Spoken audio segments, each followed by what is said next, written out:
Hello, my name is Marcus. I work Dev Relations at EdgeNode, and I'm happy to bring you this slideshow as well as code demo of AMP, which is currently in developer preview mode.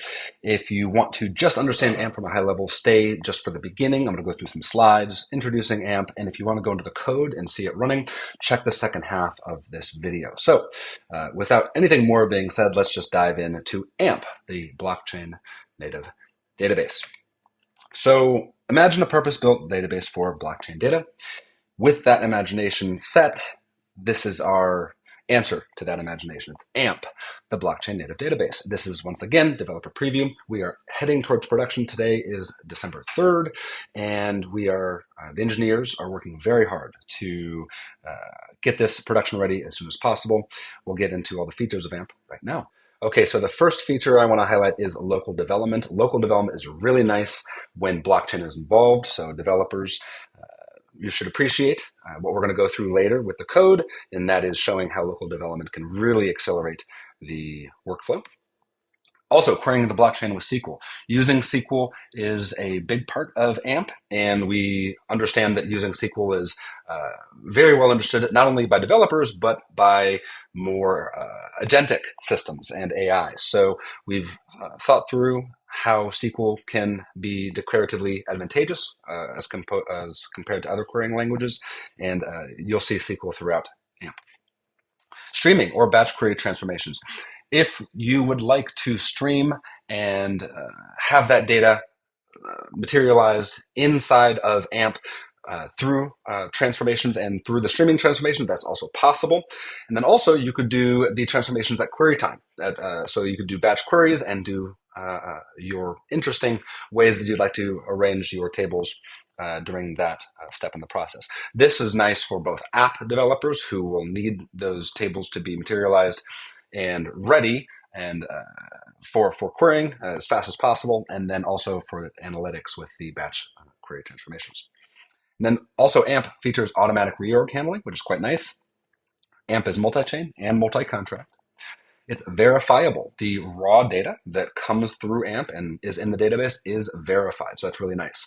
The data that has undergone transformations into the database is not verified. Our team is working on that currently.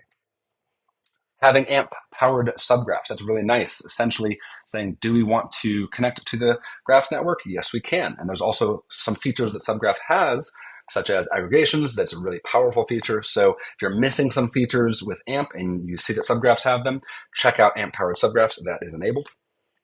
Performant and scalable. What does that mean? Here's some data. Latency at chain head is around 100 milliseconds, give or take. Events decoded per second, 4 million. Querying all block hashes since Genesis, 5 seconds. Crunching all transactions since Genesis, 35 seconds. So not a lot more latency added when you are trying to crunch transactions, which is quite nice. So with that all being said, let's go ahead and build. First thing, what you're going to want to do, let's get familiar with the repositories. First one, if you go to EdgeNode, the GitHub, EdgeNode/AMP, this is the keystone repository, we'll call it, for all AMP, and ensuring that we both know that this is where the most recent changes will always go, including the docs, including any README updates, including anything that is core AMP. That is here in the main AMP repository. So feel free to go through here. Feel free to go through the docs, the README. This is what the engineers are working with every day to ensure that AMP is getting production ready as soon as possible. So stay tuned there. We're not going to be going in this repository. A smaller repository that was a AMP fork was built specifically for demoing a full stack demo of AMP, and that is AMP demo. So just to have a source of truth, we're not going to be updating the docs here just the same as the AMP demo. This is just for demoing what we are doing today. So go through this with me and understand this is a small version of what the entirety of AMP is in the main AMP repository. So now that I've gotten that all the way, let's go ahead and get building. Feel free to read through the README. One key part of this README is, of course, read the top few bits here. When you are getting this repository into your system, ensure you use recursive. All right, that's going to be important here. Okay, so get clone recursive, and that's going to allow submodules. We're not going to do battleship.get, we're going to do amp demo. Okay, ready to go. So now we're in amp demo. We have everything we need. The just file is going to be the one that gets us going. I'm just going to install, and you guys can just follow along. CD amp demo. Just install. Go ahead and follow along with me, and then after we get the installation put together and the app running, we'll then go back and go through all of the files and the key files that are to be looked at. So we've just finished up with just install, and so next thing you want to do is just up. That's going to go ahead and get all the processes running that are required for this AMP demo to run. With all of these processes, we'll go ahead and see there's a local blockchain that has been spun up. It's Anvil. AMP is also running. We have Adminer, Postgres. These two are nice. And then Proxy to have the front end and the other processes work well together. So that is all running. Let's go ahead and use just dev to go ahead and have our front end built. And go, and for the sake of transparency and everything that's going on, we'll do just logs too. So we see the processes and the logs that are running. We have just dev running. Let's go ahead and open up this. Let's open up this on our browser.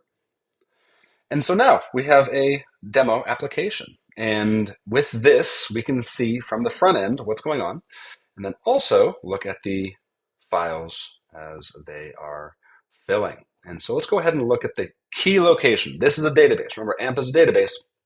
Let's go to the data of the database. Now, in this, we will see two different directories. We have Anvil as well as Counter. Okay, Anvil is for our raw blockchain data. We're getting blocks, logs, and transactions, and Counter is our derived data sets, and that's incremented and decremented. So what we're going to do is take a look at the directories here as I go ahead, and actually we can just do this right here instead of going back and forth between Arc. You just click on the front end right here, increment and decrement, and we can see Parquet files are materializing right away. And that's a really cool feature where we have streaming going in from our front end to the smart contract to the database, and then coming right back out. We have that in the front end as well. So that's really nice. And being able to see how the data is in its rawest form coming in. And then if we want derived data, we also have a decremented and incremented as well. So that's from a high level, the introduction to AMP and a little bit of the database architecture.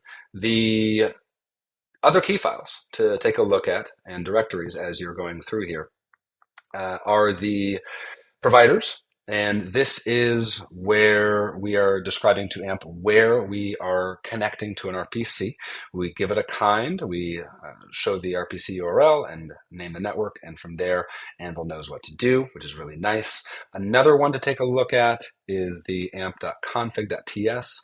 This is where we could define our data sets, and that's a really important thing. The data sets that are raw are just raw logs, blocks, and transactions that are coming in. We saw that here in the Anvil directory where we have logs, transactions, and blocks. And then we could also have derived data sets. And if you look at the README, we have an example of a derived data set that you could just truly just copy paste right in here. We could do this live. This right here will be a different derived, different data set that we'll go ahead and create. And we're going to name this data set, where is it? The Counter data set. And it has event tables and custom queries. You could give it a description, and it has dependencies. We are listing Anvil as a dependency. So we are going and grabbing this information right here, access to blocks, transactions, logs. And we have the active blocks. This is going to be the name of the derived table active blocks. And we're selecting all of this block number, hash as block, hash timestamp gas use from this dependency, anvil.blocks, and we're filtering. We're doing a little filter. So this is an example of saying, oh, where gas is used greater than 0, go ahead and put that data into active blocks derived table. So the AMP process will go ahead and read this in real time, and we basically do some hot reloading, which is really nice. So I'm going to go ahead and copy and paste this in here, and then press save. And then right now, if we go back to data, we see, hey, there's counter and active blocks. Yay! That's just fun. So with that, we can go ahead and increment and decrement and see, bam, we've got a whole new derived table without having to shut down anything, without having to start up anything. It's just reading it real time, and this is all queryable. So I think that is enough as far as a quick start is concerned for understanding AMP quickly and understanding how to get going with local development. If you want to understand other aspects of AMP, let's go ahead and dive into that. There's logs running here. That's pretty cool. Another cool thing, shout out to Chris for this development, is cd amp demo, and then you do, I believe it's just Studio. Yes, it's just Studio.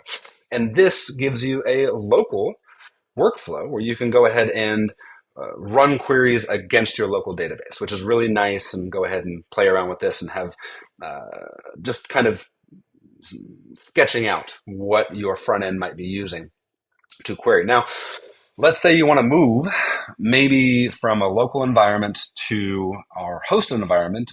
You, of course, could sync from an RPC or Firehose to a local environment and have all the data right here. That's something that AMP allows. If you would like to have this to a hosted environment, we are hosting this data. If you go to Playground